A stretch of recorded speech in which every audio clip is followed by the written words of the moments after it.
Gerrit Cole's having Tommy John surgery today. Can the New York Yankees replace him?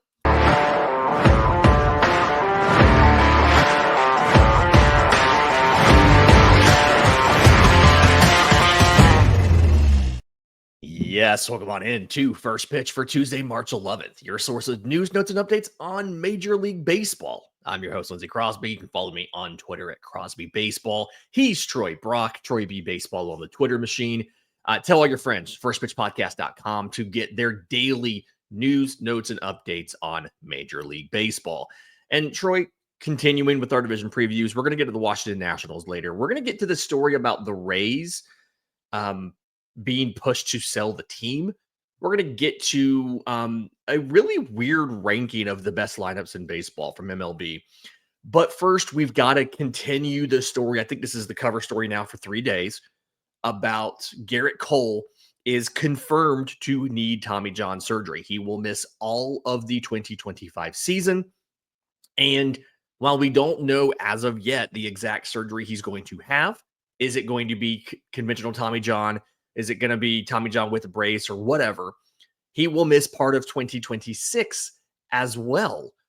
And the question now shifts to, what can the Yankees do to replace him? Because you and I talked yesterday about this rotation is now Max Fried, Carlos Rodon, Marcus Stroman, and then your two main depth options you had in Clark Schmidt and Will Warren.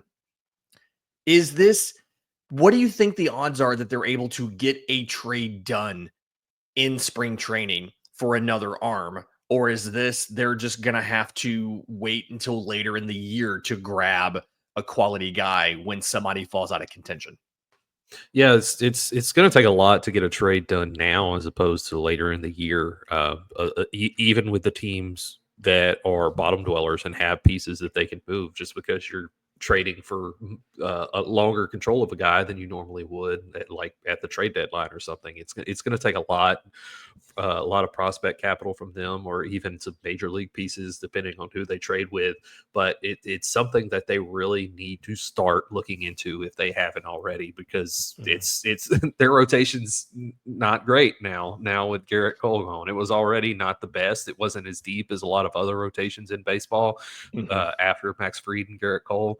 But now with Gerrit Cole gone, Luis Hill out for most of the season, it's a poor unit. It's a very weak unit, and it's going to be hard for the New York Yankees to contend in the American League East. Yeah, I think I saw something yesterday that said after losing Luis Gil and Cole and Gerrit Cole. Wow, I'm sorry.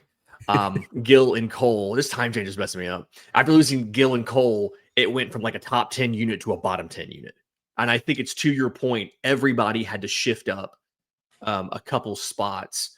Like Max Fried was your number 2 entering the season. That's fine. But like Marcus Stroman was at best a number 5. And right now, on the depth chart, based on experience and career production, he's your number 3. And that's just not a good place to be. So yeah, they got to do something. But the question is like,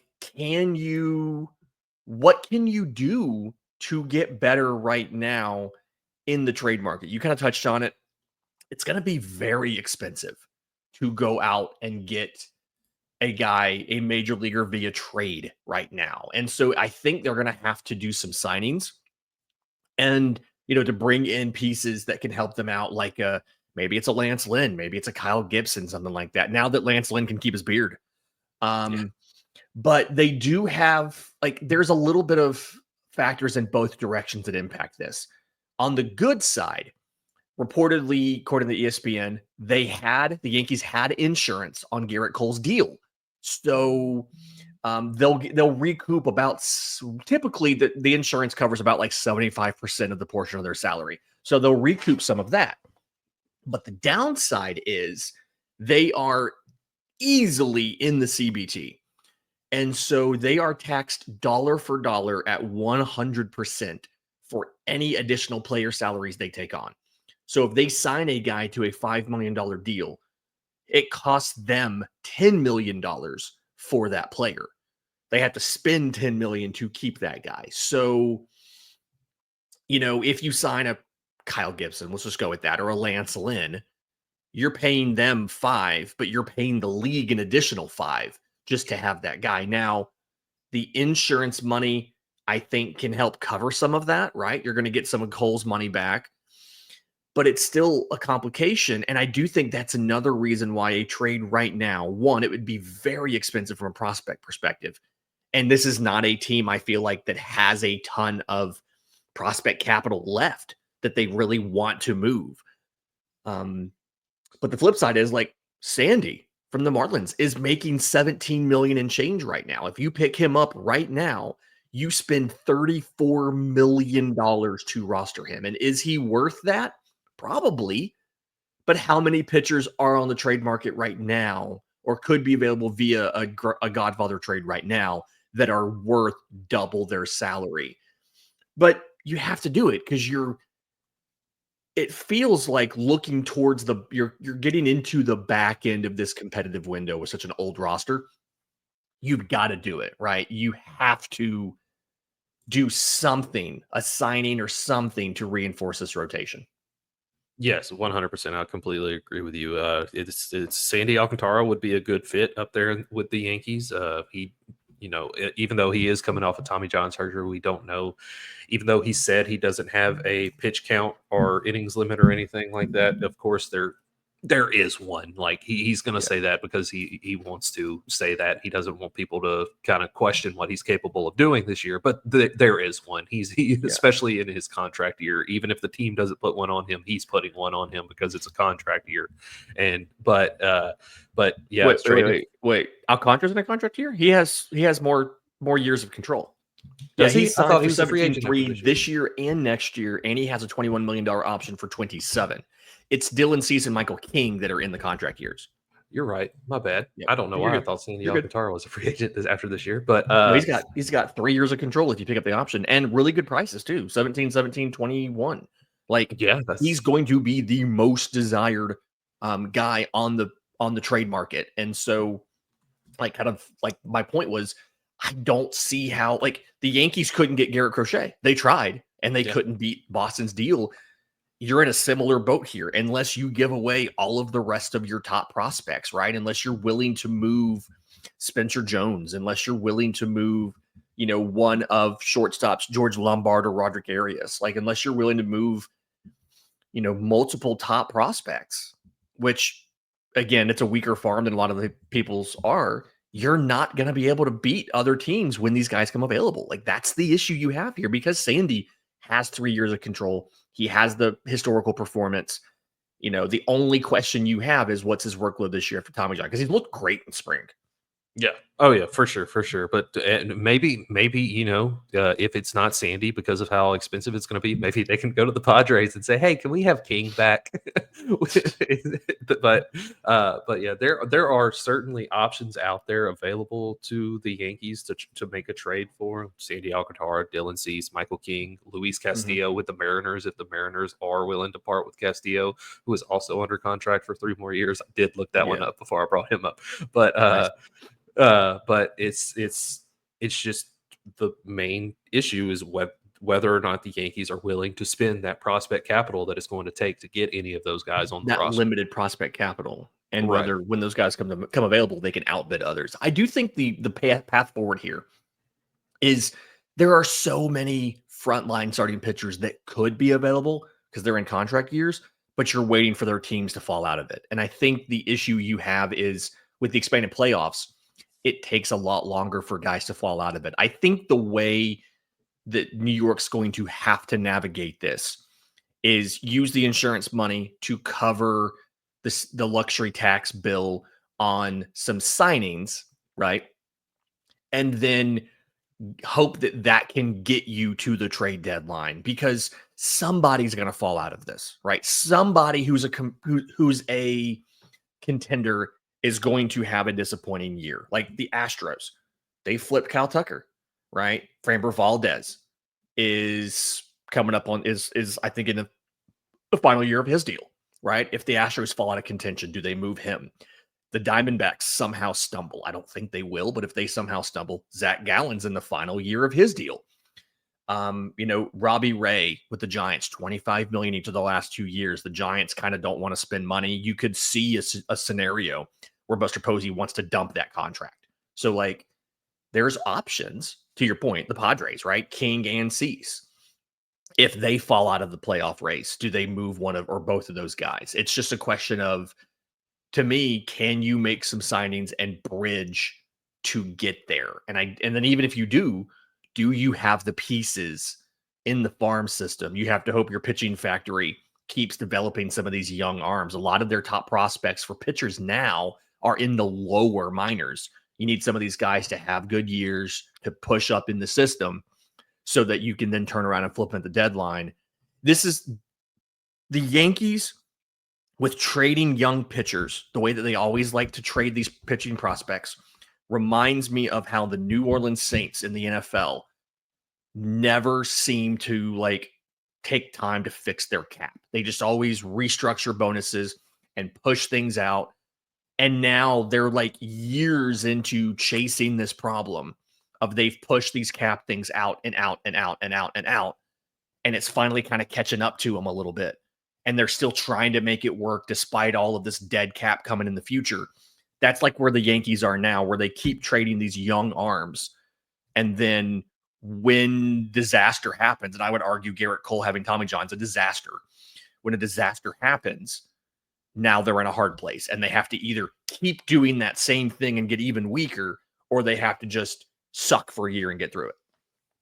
Yeah, for sure. And we haven't even brought up the fact that even if they do make a signing to kind of bridge the gap, will the Yankees even be in contention at that point? Will they even? Because again, without Gerrit Cole, their rotation's not great. It's Max Fried and the boys, and it's a weak rotation. And the American League East has a lot of good batters in it that they're going to face 13 times each, and so it's not looking good for the Yankees. Really, no matter what they do, that their best course of action would be to make a trade right now. But again, will they do it? Because it's going to cost so much. It might even cost Jason Dominguez. We haven't even brought that up yet. Not that they'd be willing to move him, I don't think, but that might be the ask. Yeah, that would ask probably might be Jason Dominguez or Spencer Jones. And it's like, which of these are you willing to give up? And if you're not willing to give one of them up, we don't have a deal. Yeah, exactly. If I'm the Marlins and I'm doing this for Sandy, my first ask is I want Spencer Jones and shortstop George Lombard. Like, I want your top two position player prospects, because the Marlins can build pitching too. Like, I want your top two position player prospects. And are the Yankees going to do that? I don't know how desperate they are, but like, that's where the package would start.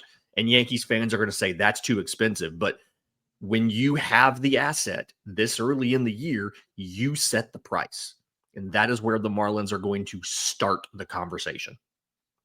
Yeah, 100%. And it's also the Yankees are desperate. So the price is gonna be driven up because of how desperate the Yankees are going to be also. So it's gonna be a very high asking price. But if the Yankees want to remain in contention for this season, then they need to do something, because it's not looking good right now. It's really not. Okay.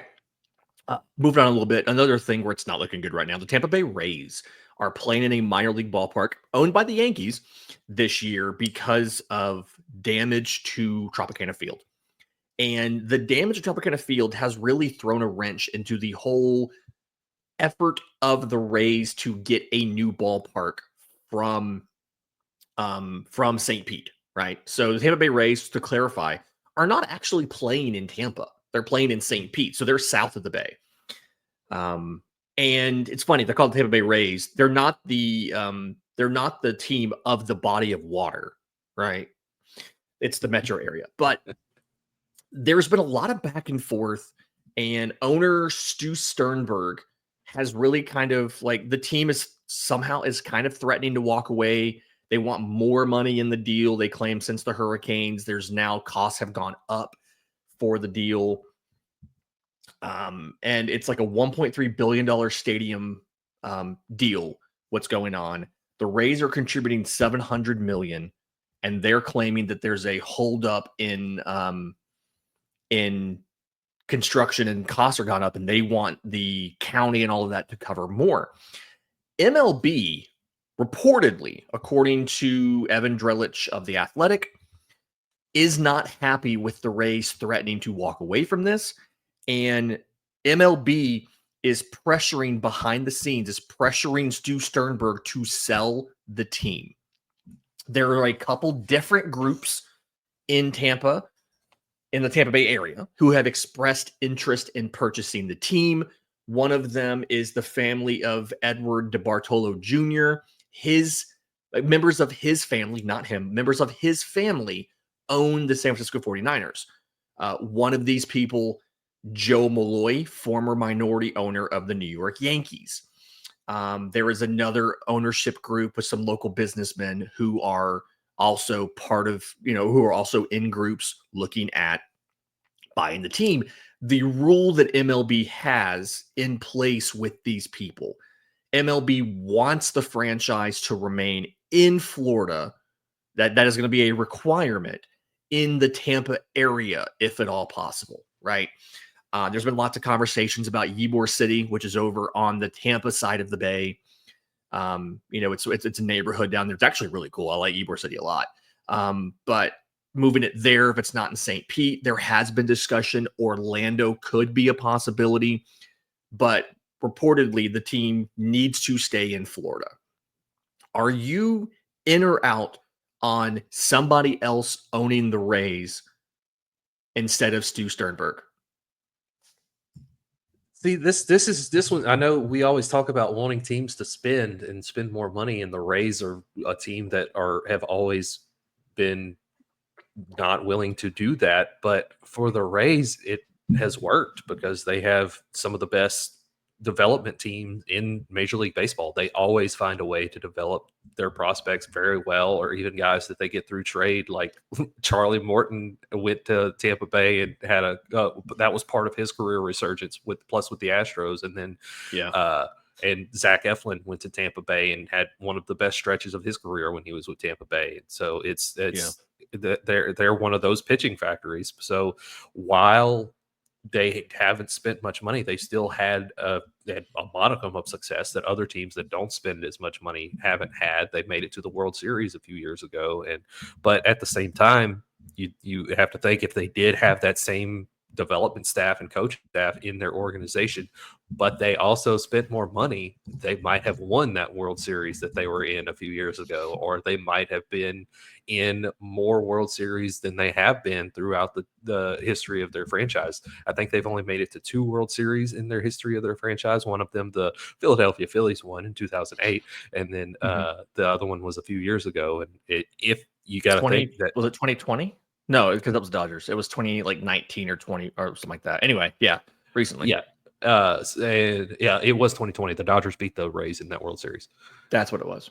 Yeah. But if they spent money plus had that coaching staff, then they would probably be in a lot more World Series. They'd probably be one of the better teams in baseball. So I think that a new ownership that is willing to spend money would do the Rays a load of good.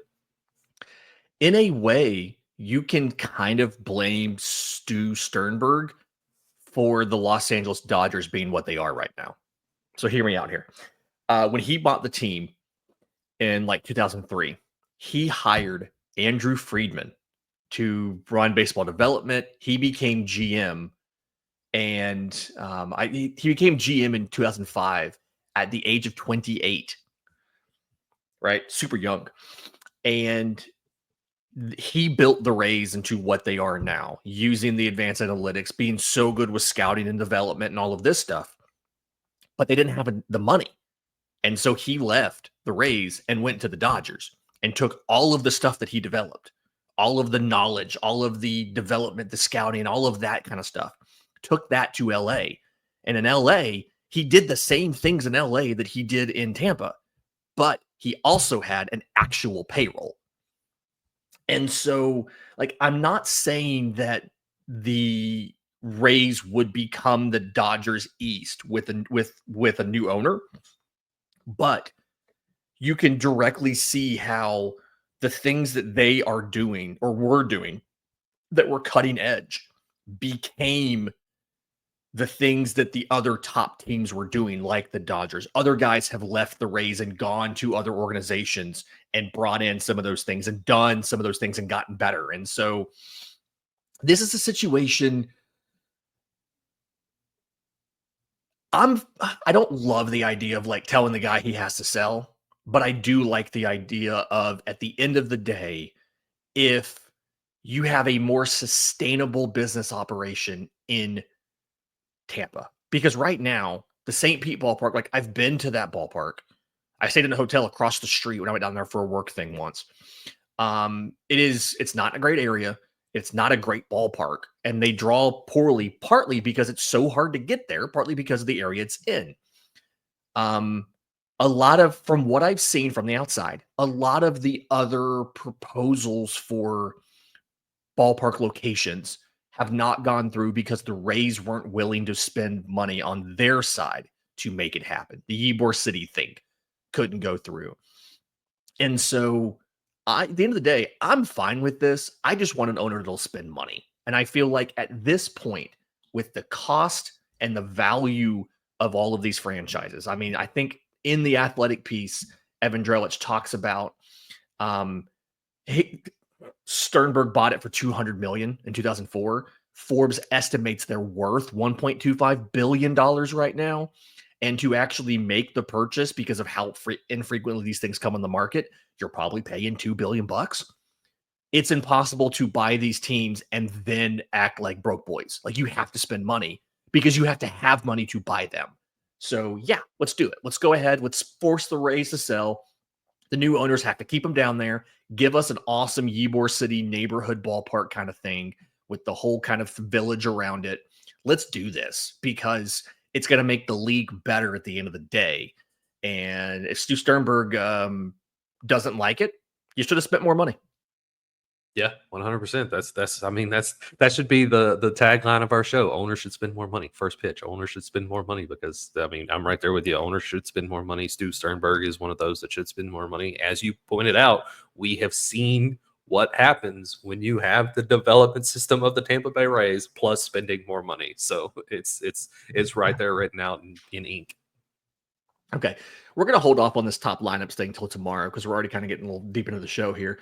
But let's talk about the Washington Nationals because you're surprisingly high on the Nationals this year. So let's start with the lineup, right?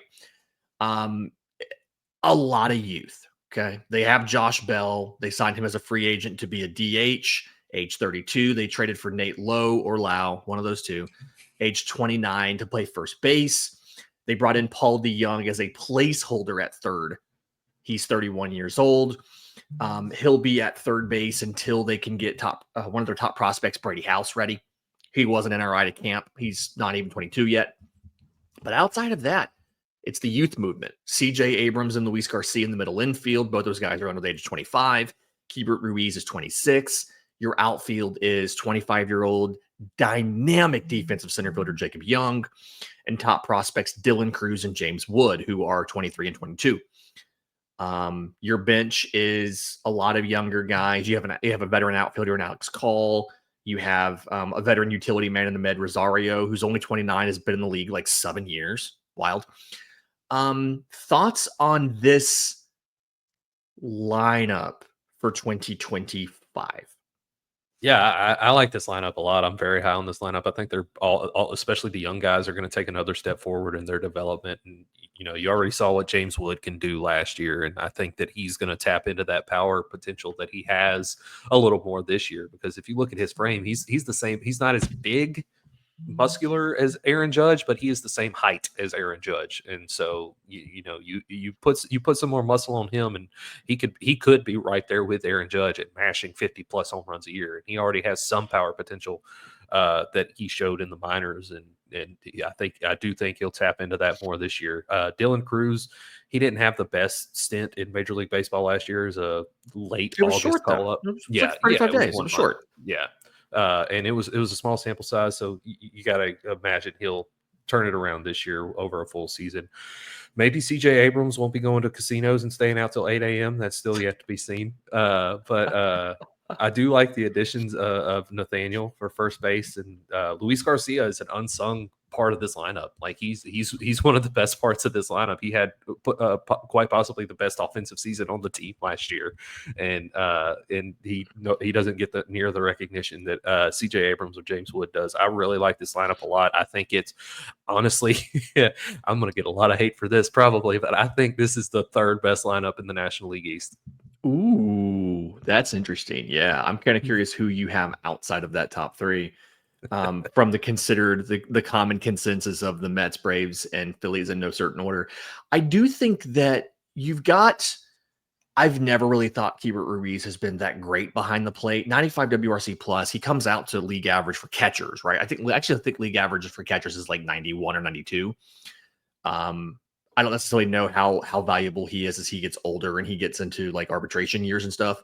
But you're in a scenario here where there's some talent that could debut this year, right? Brady House again at third base. You've got a bunch of outfielders who you have taken kind of high that you need some guys to figure it out. Elijah Green's not figured it out yet. Robert Hassel made it to AAA. He looked at one point in time, he was like the centerpiece of the Juan Soto deal. And kind of took a step back. But I like the pieces. I feel like they have some good pieces. It's just a question of think the major league roster is talented enough, but I just don't know if you have like one enough power potential. And I do feel like they're still a year away. I feel like this might be the get your feet underneath you year for Cruz and Wood and maybe House. And then the year after that is where they kind of maybe take off. But you can absolutely see how they could surprise, right? Bringing in Nathaniel and Josh Bell. Your young outfielders getting time in the majors last year, your young corner outfielders. Maybe Jacob Young can take the Brenton Doyle type leap in another year, right? Because Doyle was in a similar situation, amazing defender, struggled offensively. And then Doyle's second year in Colorado, he got much better at the plate. Young could be in a similar situation here. So I can see the upside. I just don't. I tend to think they're a year away, but I could be wrong, and they could surprise a year earlier. Pitching staff wise, even with not having Josiah Gray for Tommy John, he went down last July. Am I wrong to think that like I kind of like this pitching staff? Mackenzie Gore, Jake Irvin, Mitchell Parker, three younger guys. I think Gore's the veteran with 3 years of service time. They brought in Trevor Williams. They brought in Michael Soroka, who has looked awesome in spring. Like, holy cow, he's looked really good in spring. And then behind those guys in the minors, you've got Kate Cavalli coming back from Tommy John. You've got DJ Hers. You've got Jackson Rutledge. Like, I don't hate Jarlin Susano, again, was part of that Soto trade. I don't think he's up this year, but still, you never know. I don't hate the rotation.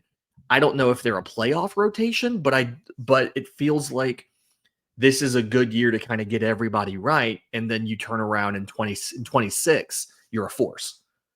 Yeah, I agree with you. We've definitely talked about worse rotations throughout our previews, and this one it's solid, but I agree it's not a playoff rotation. But my question for you is, how sad are you going to be when Michael Soroka is carving up the Atlanta Braves? It's going to happen. I know it's going to happen. I wrote a piece over at BravesToday.com, the Braves Today newsletter, about wanting them to go sign Michael Soroka in free agency because he was awful as a starter in Chicago with the White Sox. He moved to the pen and was amazing, and now he's looked amazing as a starter. I wanted them to go sign him. He's the first game he has back in Atlanta, he's gonna go like 6 shutout innings. Like he's gonna just shut down Atlanta, take the under on runs, take the Nats to win that game because he's just gonna carve them up. Yeah, it's crazy to see what he's done after coming back to the National League East and after a stint as a reliever, and really just kind of losing half his career. He's got 6 years of service time, and 3 of them were spent rehabbing. Yeah, he's one of those guys that's going to be a what if when it's all said and done because of how much time he's missed. But I do expect a good season from him, and it's a good unit. It's not the best unit. It's certainly not the best in the division, but it is a solid unit for a rotation. They also did that thing I always ask teams to do. They went out and added a bunch of kind of veteran relievers, right? They signed Jorge Lopez. They signed Lucas Sims. They brought in Colin Pache. They rule 5 to Evan Reifert, but like 3 or 4 guys that you could move at the deadline if you're not in it. I love the idea of teams who are either questionable to contend or not contenders go load up on veteran arms, move them at the deadline, and then slot the young guys in for the rest of the season behind them. So again, similar situation. Not a great bullpen, not a bad bullpen. It's fine. For what Washington's going to be this year, I think it's fine. And again, if you're contending, you have the ability to add to it. If you're not contending, you have the ability to send guys out and get more prospects and stuff like that. So I think it's perfectly good. I mean, to me, this is a 4th place team that could, if everything broke right, flex up to a 3rd place team. But I think the floor is high enough where they're not going to be behind the Marlins. Oh yeah, 100%. I think it would take a bomb hitting their stadium in the middle of a game for them to end up behind the Marlins because it's a We Are Marshall situation. The plane goes down with half the team on it. Yeah, I agree with you completely. They're a 4th place team that can surprise people and have the potential, if everything goes right, to be a 3rd place team over the team we're going to talk about tomorrow. But it's the bullpen. I agree with you. They're probably going to move a lot of these guys. I think they're going to be an above 500 team when all's said and done. I think they're going to finally break through that threshold. It might be 1 or 2 games above 500, but I do think they're going to do it. Yeah, I do think they'll do it this year. Nice. I think the Fangraphs prediction is 71 and 91. I think we're both solidly in the over on this. We think they're going to do better than that. So, yeah. I don't quite have them finishing at 500. I have them somewhere at like 460, 470, but I have them better than 438. So there we go. Let us know what you think. You're listening on audio. You can reach out to us. I'm on Twitter at Crosby Baseball. He's at Troy B Baseball. If you're on YouTube, leave a comment down below. While you're also here, do us a favor, subscribe to the channel, hit the notification bell so you know when we drop that next episode, and send all your friends to firstpitchpodcast.com to get every episode of this show. Until next time, this has been First Pitch.